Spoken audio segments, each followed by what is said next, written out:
नमस्कार, आप देख रहे हैं न्यूज 18। मैं हूं आपके साथ मेनका चौधरी और इस बुलेटिन में सबसे पहले बात उत्तरकाशी में चल रहे रेस्क्यू अभियान की कर लेते हैं। सूत्रों के हवाले से बड़ी खबर आ रही है। बताया जा रहा है कि 2.2 मीटर की खुदाई होने के बाद एक बार फिर अभियान रोकना पड़ा है। रास्ते में फिर रुकावट आ गई, जिसकी वजह से ऑगर मशीन रोकनी पड़ी है, जिसके बाद अब फिर से मशीन को अनइंस्टॉल किया जाएगा। मैनुअली फिर पाइप के अंदर जाकर परीक्षण किया जाएगा। जब परीक्षण के बाद ही अभियान फिर से शुरू हो पाएगा। परीक्षण के बाद ये पता चलेगा कि अंदर रुकावट है वो क्या है, फिर उस रुकावट को हटाया जाएगा, जिसके बाद फिर से मशीन इंस्टॉल होगी और ड्रिलिंग का काम शुरू होगा। तो एक बार फिर से मशीन रोकनी पड़ी है, अनइंस्टॉल करनी पड़ी है और इसमें तकरीबन 1 से 1.5 घंटे का वक्त लग जाता है। और उसके बाद जब परीक्षण करने के लिए कोई एनडीआरएफ जवान अंदर दाखिल होता है फिर निकलता है, कितना वक्त लग जाएगा इस प्रक्रिया में ये कहना अभी मुश्किल है।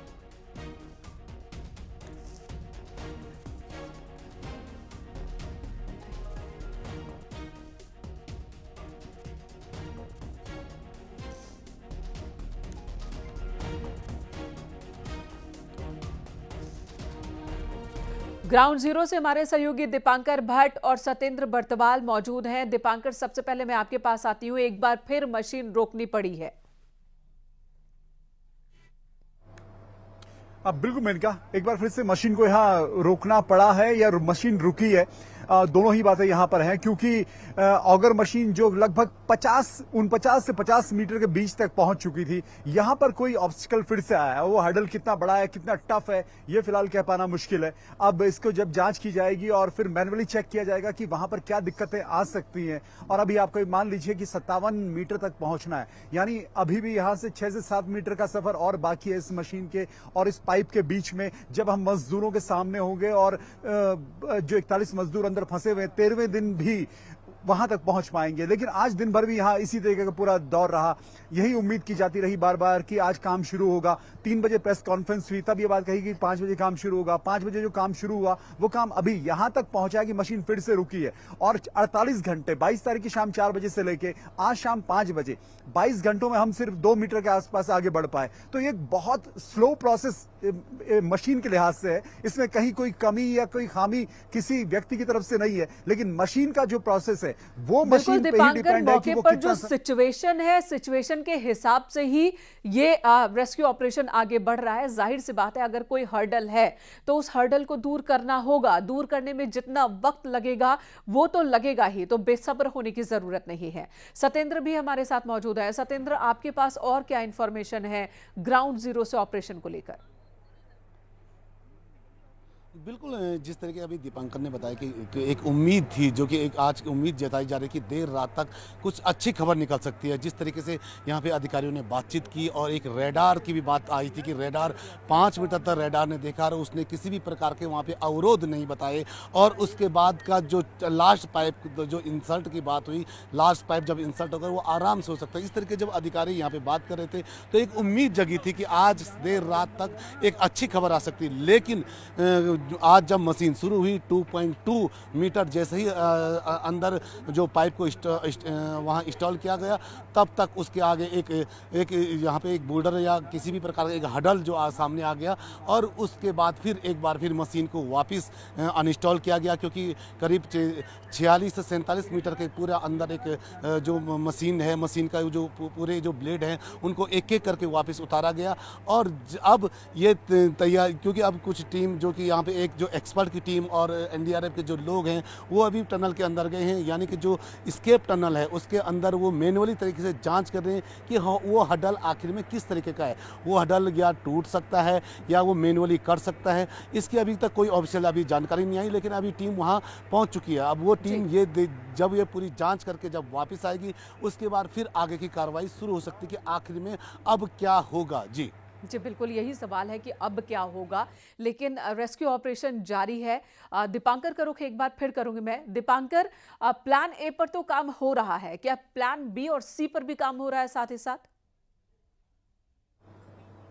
बिल्कुल, दोनों पे काम चल रहा है। यहाँ पे जो वर्टिकल प्लान है, यानी ऊपर से यहाँ नीचे उतरने का, खासतौर टनल के नजदीक पे, ताकि वहां से मजदूरों को बाहर निकाला जा सके, उस पे भी काम चल रहा है। जो बड़कोट का एग्जिट पॉइंट है, वहां से भी काम चल रहा है। दो साइड से हॉरिजॉन्टल काम है, वहां पर भी काम चल रहा है। लेकिन वो काम भी चल रहे हैं, लेकिन सबसे ज्यादा फोकस जो पूरे यहाँ पे सिस्टम का है, वो पूरा फोकस रेस्क्यू ऑपरेशन का इस टनल के इस साइड पे है, जो प्लान ए है कि यहां से हमें सक्सेस मिलने की बहुत ज्यादा संभावनाएं बहुत जल्दी हैं। आज मुख्यमंत्री खुद आए थे 4 बजे यहाँ एक बार फिर से दौरा करने के लिए। 22 तारीख शाम से उन्होंने लगातार यहाँ पर कैंप किया हुआ है, और ये खबरें हैं कि जब तक ये टनल ओपन नहीं होती, मुख्यमंत्री उत्तरकाशी में ही कैंप करेंगे।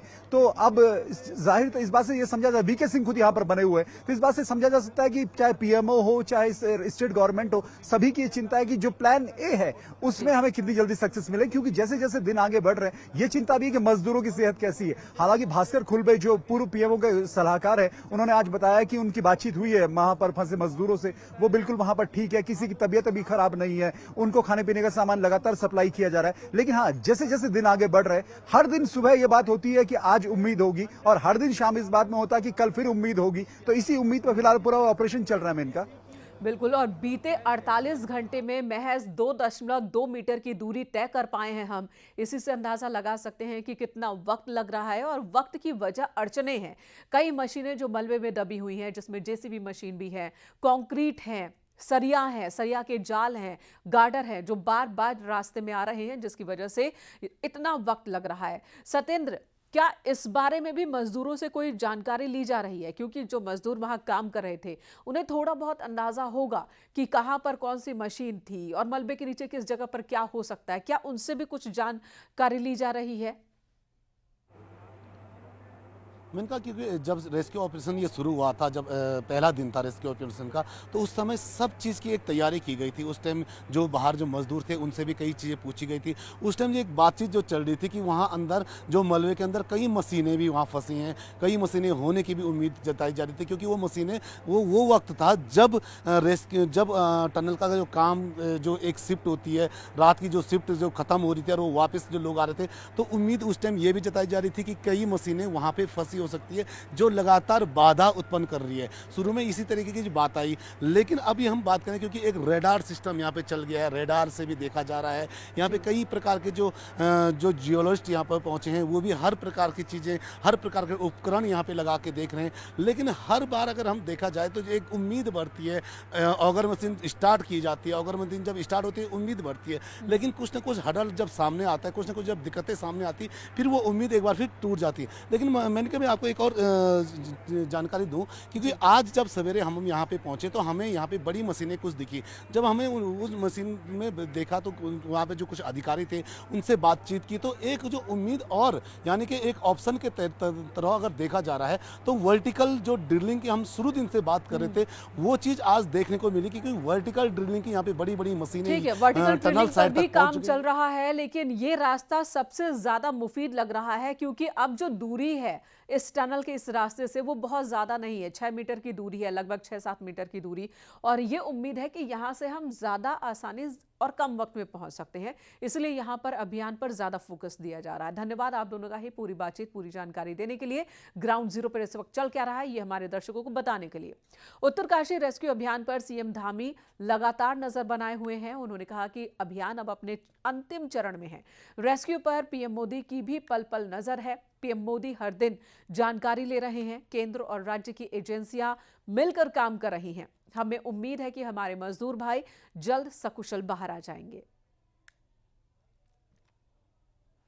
अपने अंतिम चरण पर है, और आप सब जानते हैं कि उस रेस्क्यू ऑपरेशन में भारत की सरकार, माननीय प्रधानमंत्री जी प्रत्येक दिन किस प्रकार से हमारे अंदर जो मजदूर भाई हैं उनको भोजन सामग्री से लेकर अनेकों प्रकार की जो कठिनाइयाँ उनके सामने आ सकती हैं, उन सब के बारे में जानकारी लेकर, उसके निदान को लेकर, और सुरक्षित रूप से उनको बाहर निकाला जाए, रेस्क्यू किस तरह से चल रहा है, उस सारी जानकारियाँ प्रत्येक दिन लेते हैं। और पूरी एजेंसियां, भारत सरकार की हों, राज्य सरकार की हों, सब मिलजुल कर इस ऑपरेशन को चला रही हैं। जल्दी ही हमें उम्मीद है भगवान की कृपा से कि जल्दी से जल्दी ये ऑपरेशन पूरा होगा, हमारे मजदूर भाई सभी बाहर आएंगे। सिलक्यारा सुरंग के अंदर फंसे मजदूरों के बाहर निकलने का इंतजार लंबा होता जा रहा है। हालांकि ये इंतजार किसी भी पल खत्म हो सकता है। एनडीआरएफ के जवान कठिन हालात में पाइप के अंदर घुसकर ऑपरेशन को सफल बनाने में जुटे हुए हैं। मलबे में गार्डर और स्टील आ जाने के बाद कई बार रुकावट भी आई, लेकिन एनडीआरएफ के जवान अपनी जान की परवाह न कर 45 मीटर पाइप के अंदर दाखिल होकर उन अवरोधों को हटा रहे हैं। इक्विपमेंट के जरिए मैनुअली उन अवरोधों को काटकर हटाया जा रहा है, जिसकी तस्वीरें सामने आई हैं। आप देखिए, इस टनल के अंदर जो पाइप टनल बनाई गई है, स्केप टनल, इसके अंदर दाखिल होकर और रेंगते हुए ये जवान टनल के उस पार पहुंचते हैं। 45 मीटर की ये दूरी तय करते हैं, फिर जाकर देखते हैं कि अवरोध क्या है। फिर उन अवरोधों की जानकारी लेकर बाहर आते हैं और उसके बाद इक्विपमेंट्स लेकर वापस इसी टनल में जाते हैं और फिर जो भी अवरोध है, लोहे के सरिया हो, गार्डर हो, उन्हें काटकर, पत्थर हो, उन्हें मैनुअली तोड़कर और फिर ये बाहर निकलते हैं।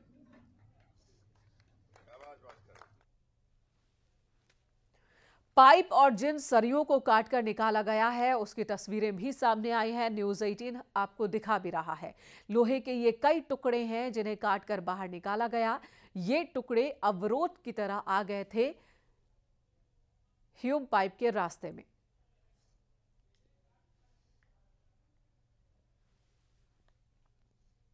सिलक्यारा टनल साइट पर नेटवर्किंग के लिए रिलायंस जियो ने अपना नेटवर्क स्थापित किया और साइट किसी भी प्रकार की नेटवर्किंग की दिक्कत ना हो साइट पर, इसके लिए एक टेक्निकल टीम भी 24 घंटे ऑपरेशन साइट पर मॉनिटरिंग कर रही है। सुरंग में तेजी से रेस्क्यू का काम चल रहा है, लेकिन उत्तराखंड के जिस हिस्से में ऑपरेशन जिंदगी चलाई जा रही है, वहां मोबाइल और डेटा कनेक्टिविटी एक बड़ी चुनौती, जिस वजह से रिकॉर्ड वक्त में जियो ने यहां पर नेटवर्क स्थापित किया। जियो के मोबाइल नेटवर्क से न सिर्फ रेस्क्यू टीम को मदद मिल रही है, बल्कि यहां से देश और विदेश में भी आसानी से संपर्क स्थापित किया जा सकता है।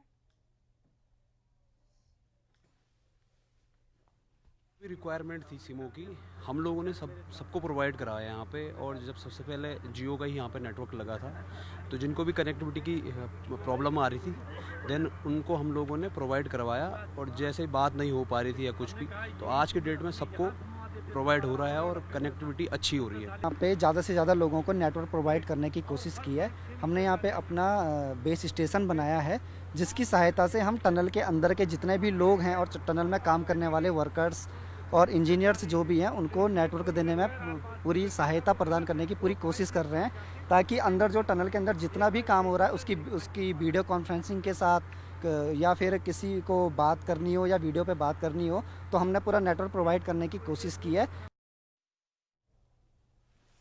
और अब बात करते हैं सिलक्यारा टनल में हुए उस हादसे की, जिसकी वजह से 41 मजदूर अभी भी टनल के अंदर ही फंसे हुए हैं। टनलिंग की अत्याधुनिक technique new Austrian tunnelling method है, जिससे बन रही सिलक्यारा टनल में भी चूक हुई।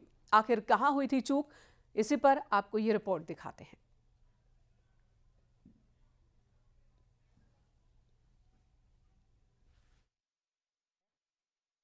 हम अभी मौजूद हैं दिल्ली देहरादून एक्सप्रेस हाईवे पर निर्माणाधीन डाटकाली मोटर टनल में। दरअसल इस टनल के जरिए हम आपको समझाने की कोशिश करेंगे कि यमुनोत्री हाईवे पर सिलक्यारा में जो मोटर टनल कोलैप्स कर गई, आखिर उसके पीछे बड़ा कारण क्या था। दरअसल पहाड़ों का जो रॉक मास बिहेवियर है वो बेहद डिफ़िकल्ट होता है। जब भी आप पहाड़ों में टनलिंग का काम करते हैं तो आपको रॉक मास बिहेवियर की डीप स्टडी करनी होती है। सिलक्यारा में जो 4.5 किलोमीटर लंबी मोटर टनल बन रही थी, वो न्यू ऑस्ट्रेलियन टनलिंग मेथड के जरिए उसका निर्माण किया जा रहा था। इस तरह की टनलों में जब आप आगे बढ़ते हैं तो आपको टनल के अंदर फ्लेक्सिबल सपोर्ट देना होता है। जैसे जैसे आप मिट्टी खोदते हैं, पहाड़ को खोदते हैं, आपको रॉक बोल्ट और शॉर्टकिट की लेयर लगानी होती है, क्योंकि कहीं जो पहाड़ों का जो बिहेवियर है रॉक का, वो कहीं मिट्टी है, कहीं टेल्कम पाउडर की तरह मिट्टी है, तो कहीं ठोस चट्टानें हैं। तो आपको पूरे फ्लेक्सिबल सपोर्ट के साथ आगे बढ़ना होता है। और सबसे महत्वपूर्ण होता है कि जब भी आप टनल को खोदते हैं, उस पर बोल्ट करते जाते हैं, शॉर्टकिट करते जाते हैं, तो उसके बाद आपको उसको लगातार मॉनिटर करना पड़ता है। और इसके लिए एक विशेष तरह के इंस्ट्रूमेंट आपको टनल पर लगाने होते हैं, ताकि आपको टनल के अंदर कन्वर्जेशन, उसका डिफॉर्मेशन का, उसके बिहेवियर का पता लगता रहे कि आखिर टनल के अंदर जो पहाड़ है उसमें चल क्या रहा है, उसका नेचर किस तरह का होता है। सिलक्यारा की जो टनल थी उसके 60 मीटर के हिस्से को उसमें न तो उसमें कोई रॉक बोल्ट किया गया था और न कोई शॉर्टकट लेयर की गई थी, यानी कि इस 60 मीटर हिस्से को पेंडिंग छोड़ के जो कंपनी है वो आगे का निर्माण करने लगी थी। और अक्सर जब भी इस तरह की टनल बनाई जाती है उसमें यही गलती देखने को मिलती है कि जल्दी काम करने के चक्कर में इस तरह के वीकर सेक्शन को छोड़कर जो इंजीनियर हैं वो आगे बढ़ जाते हैं।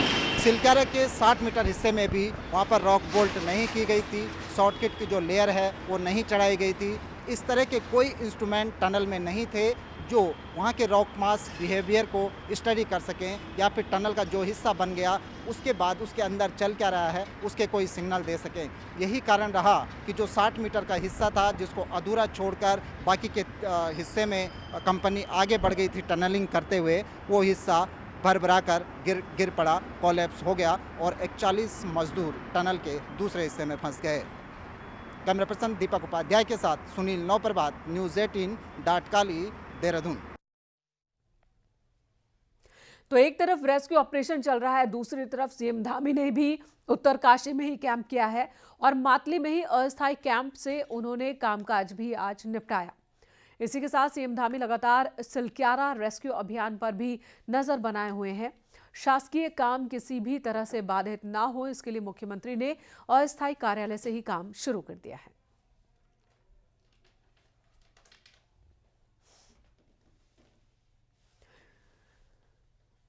तेरह दिनों से टनल के अंदर फंसे 41 मजदूरों को सुरक्षित बाहर निकालने के लिए उज्जैन के महाकाल मंदिर में प्रार्थना की गई। महाकाल की सुबह हुई आरती में सभी 41 मजदूरों को सुरक्षित रखने के लिए महाकाल से प्रार्थना हुई है। ये तस्वीरें सामने आई हैं। मैं बर्मान मध्य प्रदेश से हूं और आज वही प्रार्थना करने के लिए बाबा महाकाल के पास आया हूं कि ये सब मजदूर जितने भी अटके हुए हैं ये जल्द से जल्द बाहर आ जाए और जो अमेरिका से स्पेशल मशीन आई थी वो भी जल्द से जल्द अच्छी होकर इन लोगों को बाहर निकाले।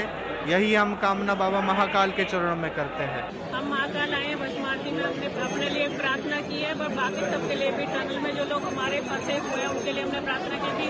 महाकाल ही है जो काल को टाल सकते हैं, जो मुसीबत से निकाल सकते हैं, इन्हीं में एक शक्ति है। तो हम इनसे बस प्रार्थना कर सकते हैं सब सुरक्षित बाहर आए।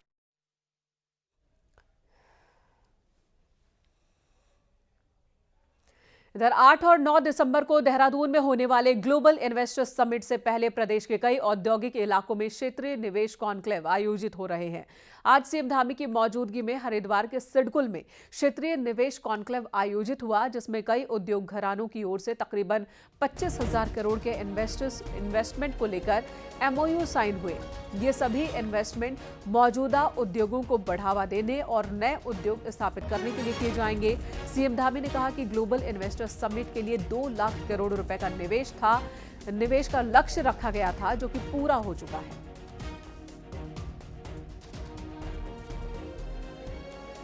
सब जगह मिलाकर 2 लाख करोड़ के निवेशकों पर करार हो चुके हैं और हरिद्वार में भी आज बड़ी संख्या में लोगों ने हरिद्वार देहरादून जो पहले से हमारे उद्योग स्थापित हैं उन्होंने भी अपने विस्तार के लिए MOU साइन किए हैं। चोर कितना भी शातिर क्यों ना हो, कोई ना कोई सबूत छोड़ ही देता है। देहरादून के सबसे बड़े ज्वेलरी लूट मामले में गिरफ्त में आए 7 आरोपियों में से 4 आरोपियों का सुराग हाथ में पहने कड़े और गले के लॉकेट ने खोल दिए।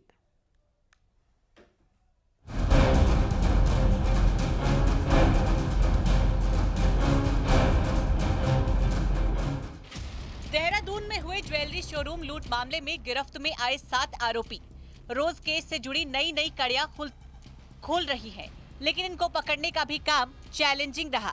आरोपी घटना के बाद सबसे पहले अपने होलिये पर काम करते थे। बाल मुड़वाने से लेकर अलग अलग जगह पर अपनी दाढ़ी मूंछ कटवाते थे। शॉपिंग के लिए दूसरे राज्यों का रुख करते थे ताकि कोई इन्हें पहचान न सके, लेकिन पुलिस ने इनके हाथ के कड़े और गले के लॉकेट से इन्हें पहचाना। अब दून पुलिस को घटना में शामिल 2 आरोपी राहुल और अविनाश की तलाश है। दोनों ही बिहार में पहले से वांटेड चल रहे हैं। महाराष्ट्र, पश्चिम बंगाल, पंजाब, बिहार जैसे राज्यों में कई ज्वेलरी लूट की घटनाओं में होने की इनकी संलिप्तता रही।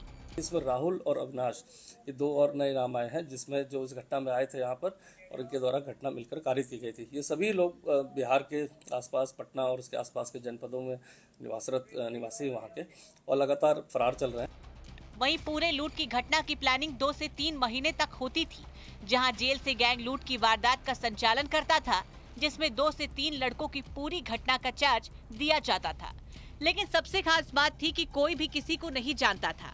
अब पुलिस की तलाश उन लोगों तक पहुंचने की है जो इन आरोपियों को गाड़ी प्रोवाइड करते थे। इन्वेस्टिगेशन में आया, उसमें जो घटना करने वाला जो गैंग के सदस्य आते हैं, वो कहीं भी जो माल को खुद स्वयं से नहीं ले आते, वो कहीं ना कहीं इनके माध्यम से आगे जो जेल से ऑपरेट हो रहा है जो पूरा सिस्टम, उसके माध्यम से आगे वो किसी व्यक्ति को हैंड ओवर हो जाता है, जिससे घटना करने वाले और जो माल ले जाने वाले व्यक्ति के बीच में आपस में पहचान नहीं है। लेकिन जिस तरह के हमारे पास साक्ष्य आ रहे हैं, उसके हिसाब से मुझे लगता है कि आने वाले समय में उस चेन को भी हम ब्रेक कर पाएंगे।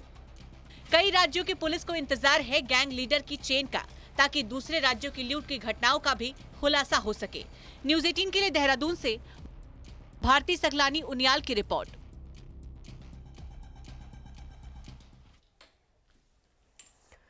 उधर पिथौरागढ़ में गूंजी से सटे नेपाल के जंगल बीते 2 दिनों से धधक रहे हैं। हालात ऐसे बन गए हैं कि भयंकर आग की चपेट में अब तक कई हेक्टेयर जंगल आ चुकी है। नेपाल की ओर से लगी आग के कारण भारतीय क्षेत्र में हर तरफ धुआं ही धुआं है। कौवा पहाड़ी में धधकी आग पर अगर जल्द ही काबू नहीं पाया गया तो कुछ ही दिनों में भारतीय जंगल भी इसकी चपेट में आ जाएंगे। हैरानी की बात तो ये है कि 2 दिनों से नेपाल के जंगल जल रहे हैं, बावजूद इसके नेपाली प्रशासन कोई पहल करता नहीं दिख रहा। गूंजी के इस इलाके में ही भारत, चीन और नेपाल का ट्राई जंक्शन है, जहां पर भारी संख्या में सुरक्षा बलों की भी तैनाती होती है। देखिए, 2 दिन से गुंजी में आग लगी हुई है और जो नेपाल प्रशासन है अभी तक कुछ नहीं कर पा रही। बड़े अफसोस की बात है। और वहाँ पर हमारी कुलदेवी का भी निवास है और वहाँ पर हमारे व्यास देव का मंदिर भी है। और अगर वो आग नहीं रोका जाता तो मुझे लगता है कि वो बढ़ के हमारे और अन्य गुंजी के जो हमारे और वन संपदा है उसको भी बहुत नुकसान कर सकती है।